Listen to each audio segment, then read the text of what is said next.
이제 코로나가 유행했을 때는 전신에 그런 신경통을 호소하시는 그런 환자분들이 많았었고, 신경이 이제 압박돼서 생기는 경우도 있고, 신경에 이제 물리적 자극이 가해지면서 발생하는 초음파를 통해서도 어느 정도 신경통의 원인을 밝혀낼 수 있습니다. 네, 오늘은 신경통과 두통에 대해서 말씀드리겠습니다. 사실 신경통의 범위가 굉장히 넓기 때문에 그걸 한마디로 정의하기는 어려운데, 중추신경계와 말초신경계로 나눠볼 수가 있겠고, 중추신경 이상, 뇌나 척수 이상으로 인한 통증과 말초신경, 뇌와 척수 이외의 신경의 문제로 인한 통증으로 나눠볼 수가 있겠는데, 주로는 이제 말초신경에 문제가 생겨서 통증이 발생하는 경우가 많고, 좀 더 치료가 수월하기 때문에 실제로 병원에 오시는 환자분들도 대부분 말초신경통 문제로 오시는 분도 많고, 그리고 일부는 이제 중추신경의 문제로 인해서 오시는 분들도 계십니다. 보통 이제 신경통이 생기는 원인은 신경이 이제 압박돼서 생기는 경우도 있고, 신경에 이제 물리적 자극이 가해지면서 발생하는 신경통도 있겠습니다. 신경통의 원인은 한마디로 이제 신경의 어떤 손상으로 인해서 생긴다고 볼 수가 있겠고, 그 손상에는 신경이 눌리거나 아니면 신경이 잘리거나 신경의 어떤 물리적 충격으로 인해서 통증이 유발되는 경우가 있겠습니다. 모든 통증 질환이 초기에 치료하는 것이 중요하고, 이미 만성화돼 버리면 여러 가지 또 다른 증상들도 복합되어 있고, 통증이 좀 더 복잡한 메커니즘으로 인해서 생기기 때문에 치료하기가 어려워질 수 있습니다.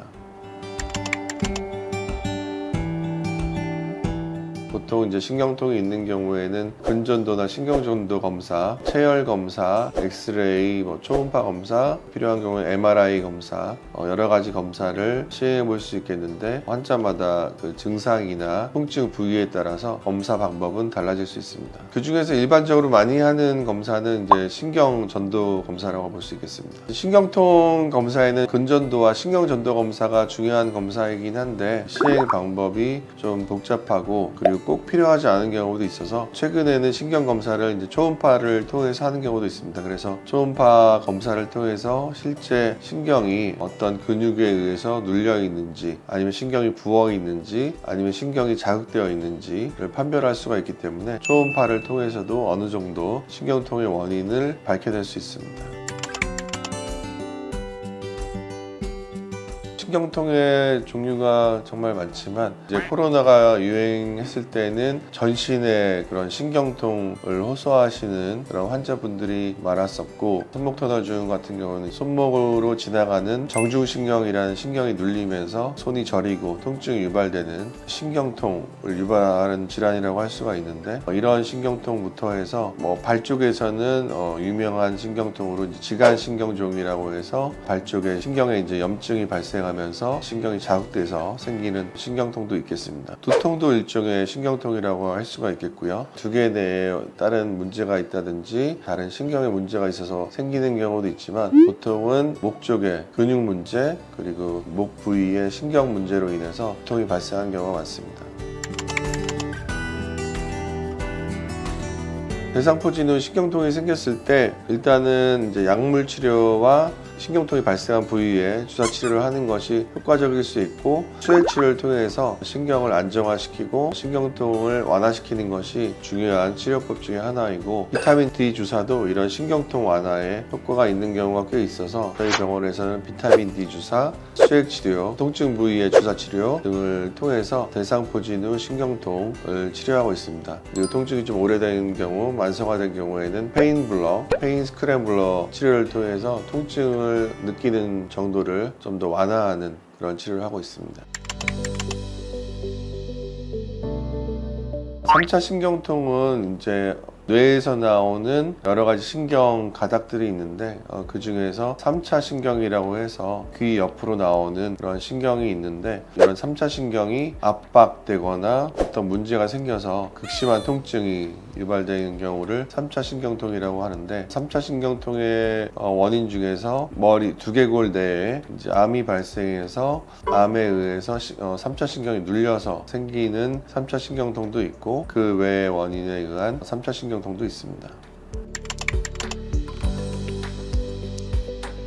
CRPS는 이제 복합 부위 통증 증후군이라고 해서 컴플렉스 리저널 페인 신드롬, 외상이나 수술 이후에 극심한 통증이 일정 부위에 발생하는 그런 질환을 말하는데요. 이런 복합 부위 통증 증후군은 굉장히 극심한 통증과 함께 여러 가지 다양한 증상을 유발할 수 있고 우울증까지도 유발할 수 있는 통증 질환 중에서는 중증 질환이라고 할 수가 있겠습니다.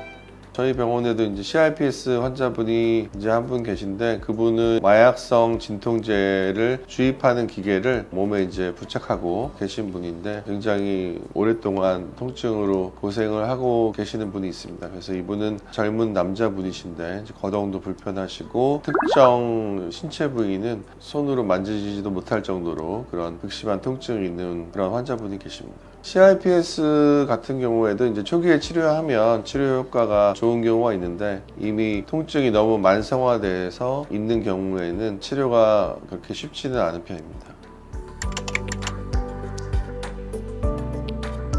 또 신경통의 원인과 증상의 정도, 그리고 발생 부위나 환자의 기저질환에 따라서 달라질 수 있는데, 오래되지 않은 말초신경통 같은 경우에는 한 6번 정도 치료를 하면 호전되는 경우가 많고, 예를 들어서 손목터널증 같은 경우에도 그 정도 치료를 하면 심하지 않은 경우에는 호전되는 경우가 많겠습니다. 이런 신경통 이외에 전신적인 아니면 섬유근육통 같은 경우에는 장기간 동안 치료를 요하는 경우가 많습니다.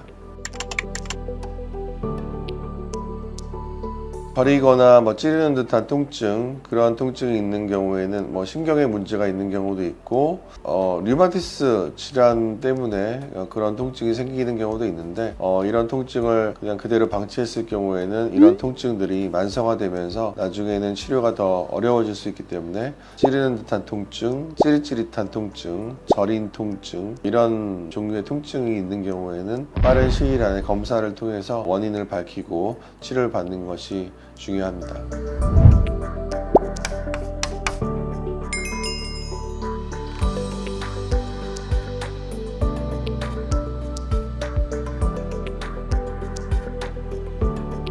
오늘은 신경통과 두통에 대해서 알아봤고요. 궁금한 점이 있으시면 댓글로 남겨주시면 답변 드리겠습니다.